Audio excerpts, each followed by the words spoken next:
election was that we had an email scandal, and I'm not trying to get political here. We had an email scandal that had to be covered by journalists that don't know squat about information security or information technology.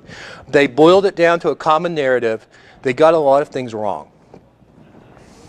And we need to do a better job of helping people in media, helping people who make decisions, help people who write the checks, do a better job of supporting us because we're going to be supportive of them. Acting like an adult goes a long way. And we should act like adults. We are not a bunch of children. Unfortunately, yes, most of the people in InfoSec, including the women, act like 14-year-old boys. That's fine in private, but we should not go out in public and act like jackasses. And then I'm repeating myself here, but being a well-rounded practitioner, having a broad field of knowledge. Education, not training, produces well-rounded practitioners. Mr. Epstein, am I keeping you awake? So that's the end of this presentation. I probably went short, but I'm not a long talker. I go short in my classes. My students can tell you I get bored of hearing myself talk. I'm not a typical professor.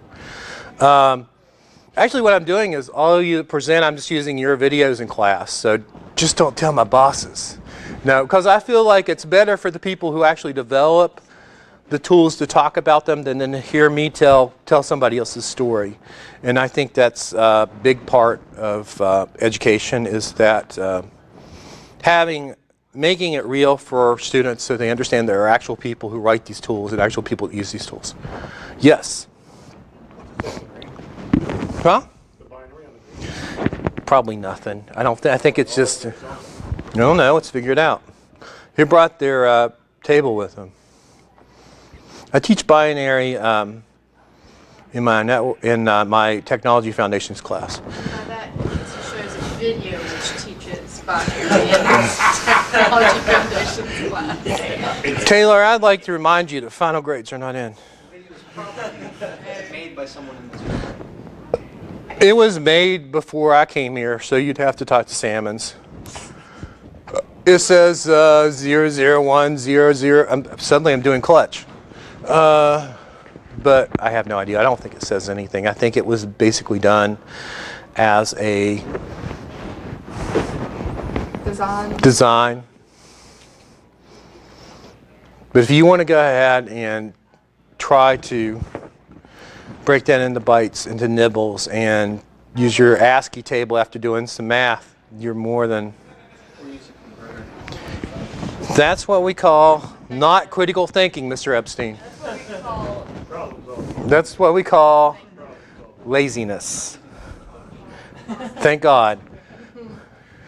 We had to make sure, we wanted Ethan to go to Derby with us so he could meet his idol, Raphael Mudge, the creator of Armitage and Cobalt Strike, but Ethan couldn't make it, so we made sure that I got a picture of Rafi giving a big shout out to Ethan. Wyatt tried to get an autograph. Yeah, well, he's a busy dude. So is there any questions? Yes, ma'am. What do you think the benefits of getting a doctorate would be in this field?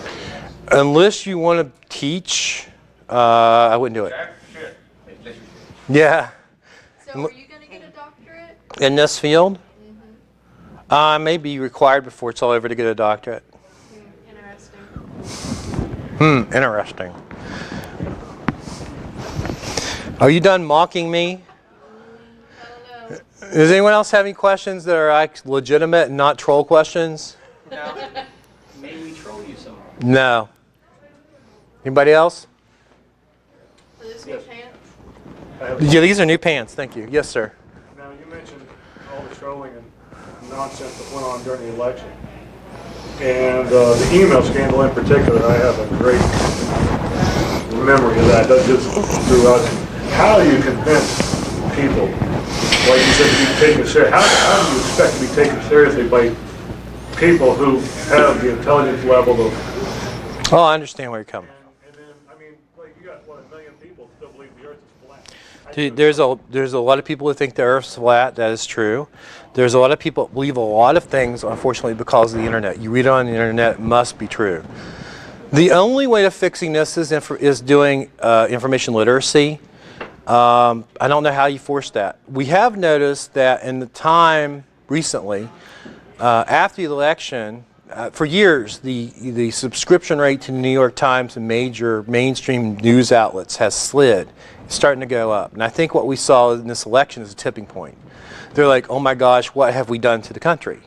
And if you're a Trump supporter, I'm sorry, but basically they're like, we didn't expect this result. According to the polls, this was an unexpected result. Do we really have a problem with fake news? And that's what's the drum that's being beaten now. And I hope to goodness we don't end up regulating speech. I believe in speech as free and open because I come from the hacker community. I believe that ideas should be free. And basically, through all the garbage, the good ideas or the good speech will bubble to the top. That's not what we've seen, though.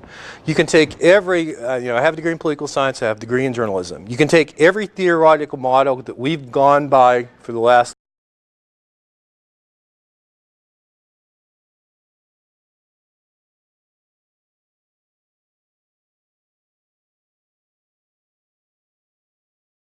years, 50 years, and it all went right out the window.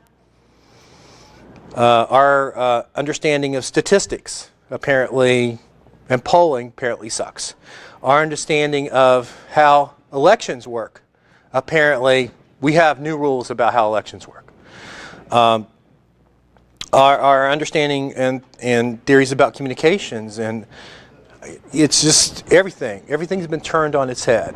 The only thing that stands is the idea in political parties that you have one party that's always the rising sun while the other one is setting.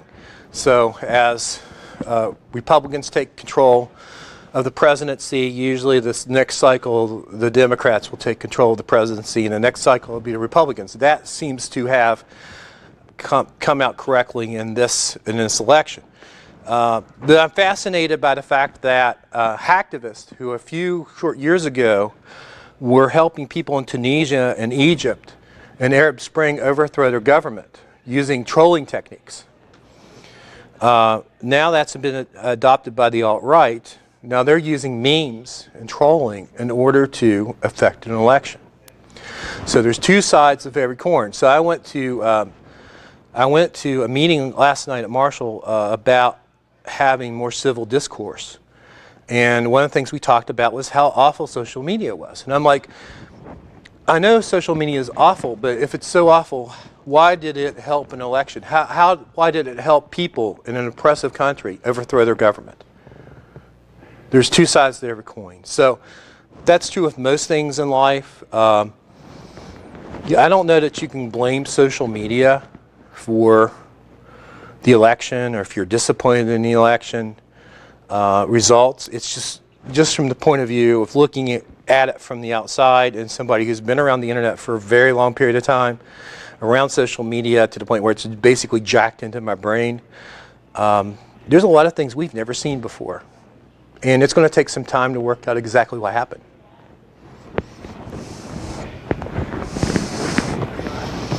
Anybody else have any questions? Thank you very much. Thanks for listening to the entire talk. If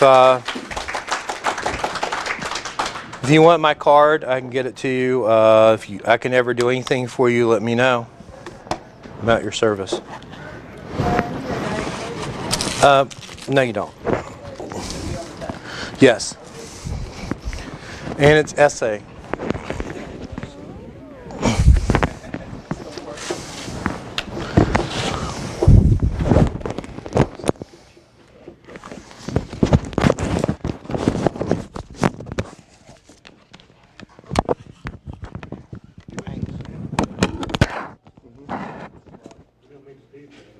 Who?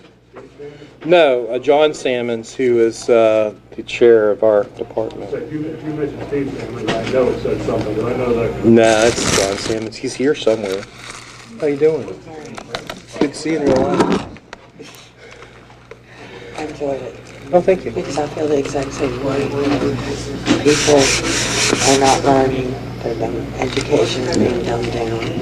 I mean, in journalism school, they basically teach you to write a 6th grade reading level. As a result, the level of your work is much lower. And generally, as a society, that I think that we're also seeing the result of 10 years of No Child Left Behind, which has not done any favors for. We get kids in school that can't read, write, or do math. They don't even know the division symbols. And as a result, we have to